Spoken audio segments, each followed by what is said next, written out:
You got the key down here with the three-way. Here goes the first click. There it's on, and here goes the second click. Oh yeah, it's nice. I'm back with this 1982 EZGO, and I got my 3-position key in place. So it has off, on, and on with accessories. And so today I'm going to be connecting in the accessories. I have a light installed up here, and all it is it just has the wiring that runs down and connects over here to some other electrical wiring, which run under the seat or under the floorboard here, and it all connects back over here to this 36 to 12 volt converter. And then from here it connects in directly to this battery, and the ground is actually not hooked up right now because I don't want it on. So what I'm going to do today is I'm going to take the power from this wire here and run it over to the battery input on the switch, and then from the switch go back over to the converter, and that should make it so that the switch will turn on and off the converter when it goes into the accessory mode, which would then turn on and off the light. Now this is a 48 volt key switch, so it should handle up to 48 volts just fine. So running 36 through it should be fine. Now the one thing I am going to do is when I put these on, when I crimp these onto the wire, I'm going to cover these in electrical tape or shrink wrap if I can find some, because this is going to have power going through it, and I don't want to have anything accidentally short between this and any other pieces inside here. So anyway, we'll get these crimped on, and then we'll get them shrink wrapped and connected. So I split that wire, and I got this end crimped on here, and then the other end is crimped on here, and I got the shrink wrap on there too, and it came out real nice. And when you crimp these, I used to use these things, but these are, you know, this kind, or the one with the yellow handles. They're okay, but I ended up picking up these at Harbor Freight, and these are so much better, and you can really cramp down on these, and it will it can take the abuse. These are nice and thick. Anyway, I need to get the shrink wrap on this other one, and then we'll hook them up. Now with both of them shrink wrapped, we need to connect them to the switch here. Now which one is which? Well, those two that are there now are for just the ignition. The top one on there is the blue one, it goes to the battery, and the yellow one, kind of yellow, you can see a little bit, that one is the ignition, which goes down to the solenoid. So we got two left. The very bottom one is the battery 1 position. That's where we're going to hook up the 48 volts into the switch. And then the other one over here on the right is going to be where we hook up the lights. And here's the little wiring diagram. So we'll try this out, and hopefully the lights will come on when we turn the key switch on. All right, so this top one is the, where is it? There it is. The top one is the lights. So I'm trying to do this with my hand here. Plug this in.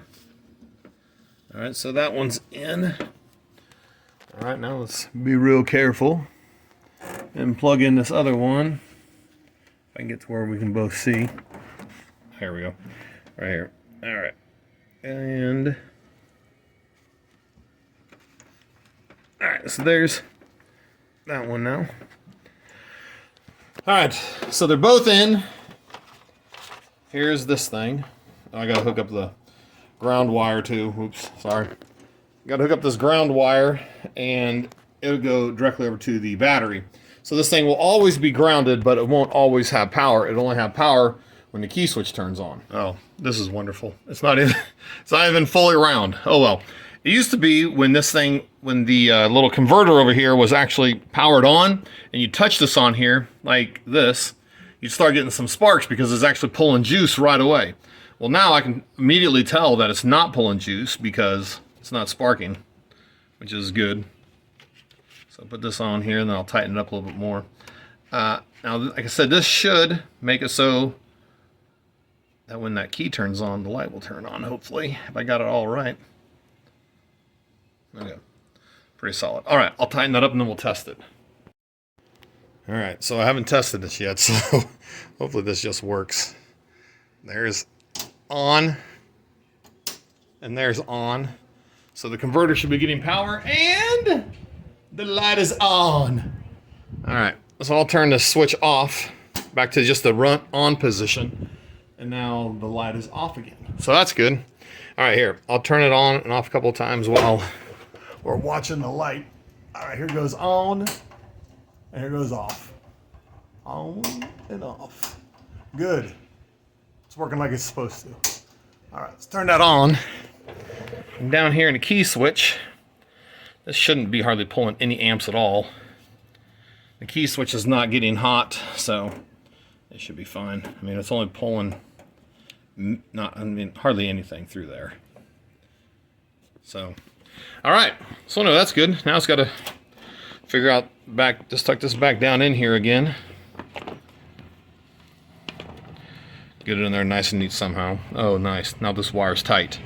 Oh, great. Okay, I got to make that wire a little bit longer if this is going to sit down in there. Oh well, for right now, this is fine. It can sit right there for now.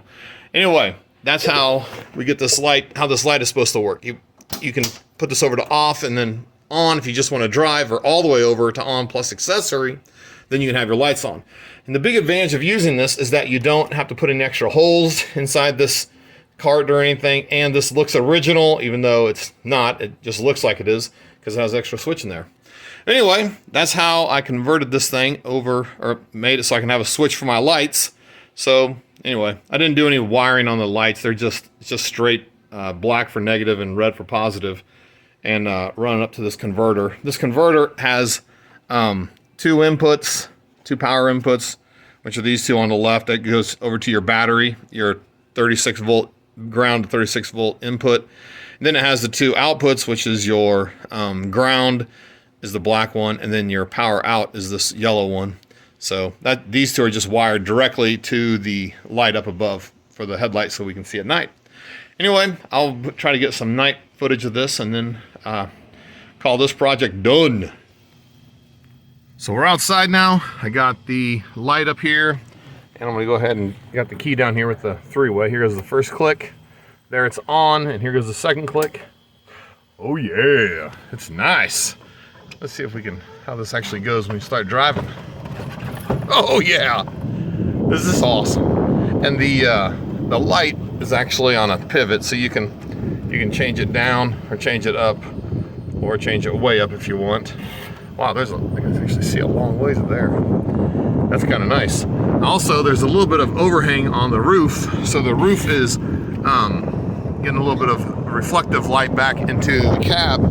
So it's actually pretty lit up in here too, but it's not too much that's blinding, so that's good. And this is just like a $20 light, and actually came with two of them, but I only hooked the one up because I think that's all it's going to need. And also, one will drain the battery a lot slower than two of them. Not too bad, not too bad. But yeah, I'm definitely not over driving this light.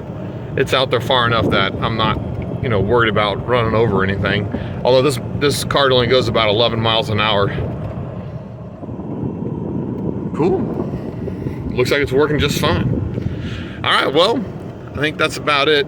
If you have any questions about this light or wonder which one I got, I'll have links down in the description.